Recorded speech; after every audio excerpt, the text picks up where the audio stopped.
Hey everyone, it's Kelly and welcome back to the Honeybee Stamps YouTube channel, and I have a sneak peek video for you.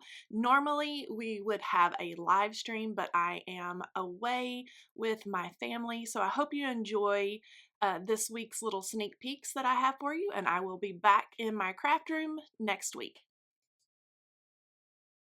Okay, for this evening sneak peek, I have a new Lovely Layers set to share with you. This is called the Lovely Layers Sweetheart Roses.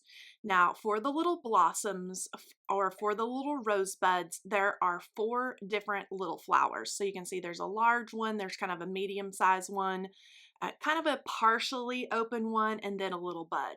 I am taking saltwater taffy distress oxide ink, and I am getting a variation in color by dipping into my ink pad. You can see there at the very top here at this one, I'm adding a lot of ink to what is going to be the bottommost layer or the base layer of those little roses.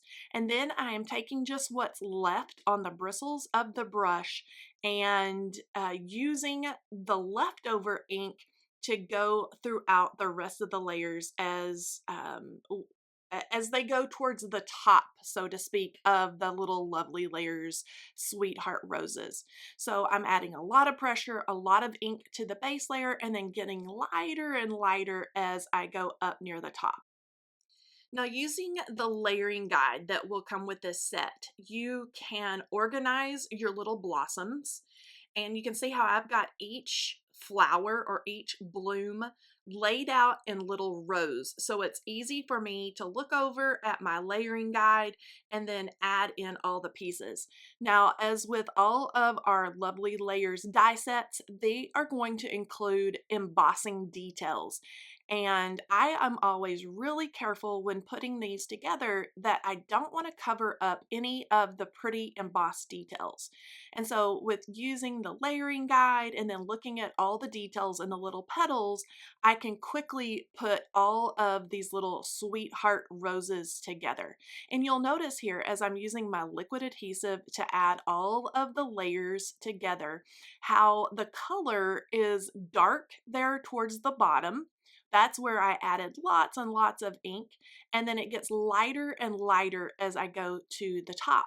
Now, for these 2 little petals that I'm adding here at the end, I did make them a little bit darker. That way they would stand out just a little bit from the super light blushy pink. And then once I get this all together, you're going to see all of the amazing dimension and how pretty these little sweetheart roses are.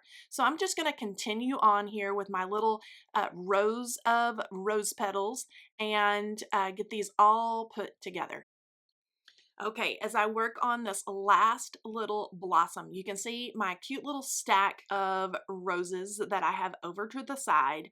And then next I am going to start working on the little vessel or the little pot that it's going to go in. Now you'll notice over to the left, I have already colored in the stem. I did all the stem and all of the little layering leaves that are shown there in a darker color. That is all Rustic Wilderness.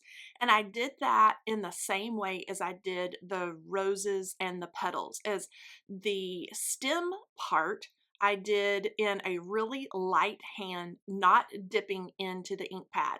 And then for the layering leaves, which you see there in a really deep green, that's actually the same color. That's Rustic Wilderness. I just dipped back into that ink pad and then was really heavy-handed as I added that color onto the leaves.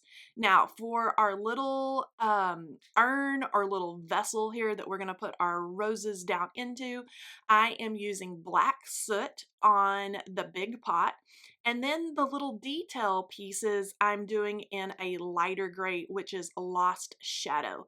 Now, I started out with my dirty brush for the pot and I wanted it a lot darker, so I dipped back into the black soot ink and then added that over the top, and I was a lot happier with the way that that looked. Sorry about my crazy curly head getting in the way there. Now I can take my liquid adhesive and add on the little detail pieces for our pot.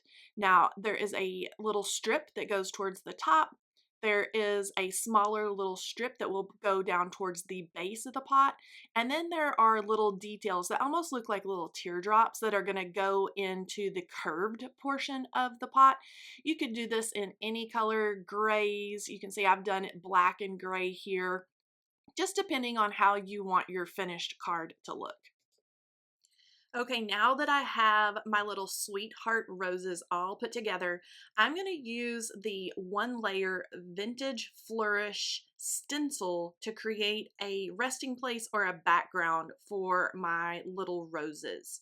And so this is a really pretty, it almost looks like vintage wallpaper or something.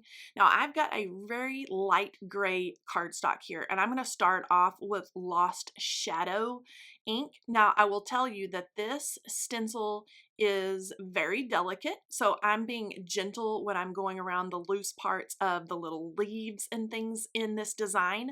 You may want to use something like a pixie spray that's going to hold down all those little bits and pieces. And Lost Shadow was just not giving me enough variation between the cardstock and the ink. So now I'm going in with my dirty black soot brush, and you'll notice where I'm keeping most of that color right towards the center. I just want to kind of make a halo of that design, a little bit of a shadow. And as I pull that back, you're going to see where it's darker in the center and then it fades out on the sides. That's exactly what I wanted for the background. I didn't want it to be an all over design. And then I'm going to trim this cardstock down a little bit. I like to have that border of my card base on the edges. So I'm going to trim off the side that was a little bit wonky and then trim off both the top and the bottom.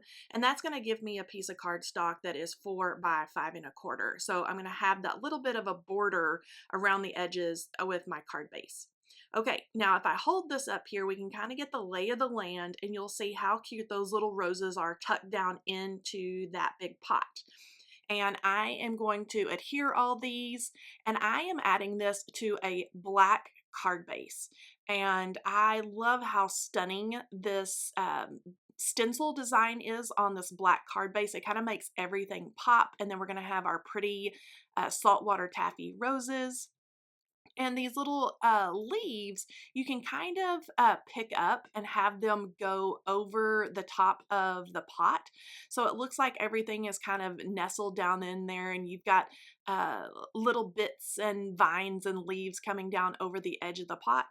I am going to pop this up with a little foam dot, and then I can add my roses into the pot.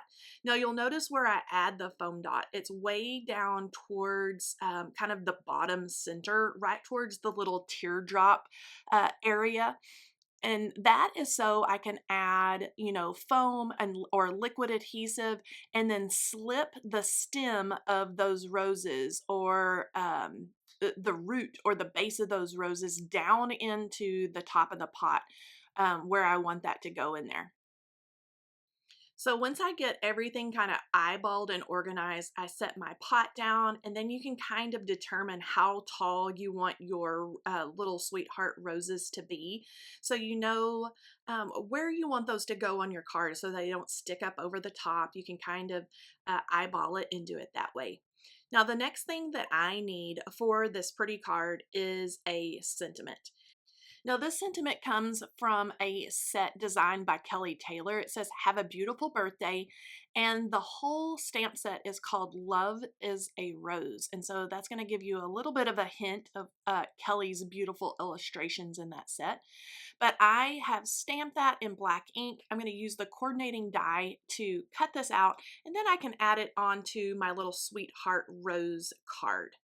So I'm just going to add this with liquid adhesive. I've already got a lot of dimension going on with those layered roses, and I put the little foam dots underneath the pot and underneath some of the little roses.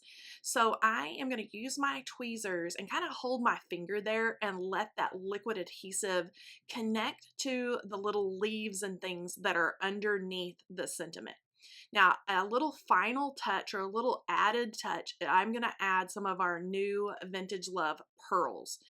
So the new pearl set has a beautiful charcoal gray, and this is going to go perfect with the color scheme that I have here with the really dark charcoal gray pot, and then that beautiful vintage flourish background. So I'm just going to add a few of these adhesive pearls, and then this birthday card is going to be all finished. Now here's a close-up look at our finished card for today. I'm in love with the stenciled background. That was the perfect backdrop for these lovely layers, Sweetheart Roses. Now, I hope you've enjoyed this little sneak peek video that I have for you. Join me on Wednesday at the same time for another little sneak peek. And as I mentioned, I'll be back live in my craft room next week. See you then. Thanks for joining me. Bye-bye.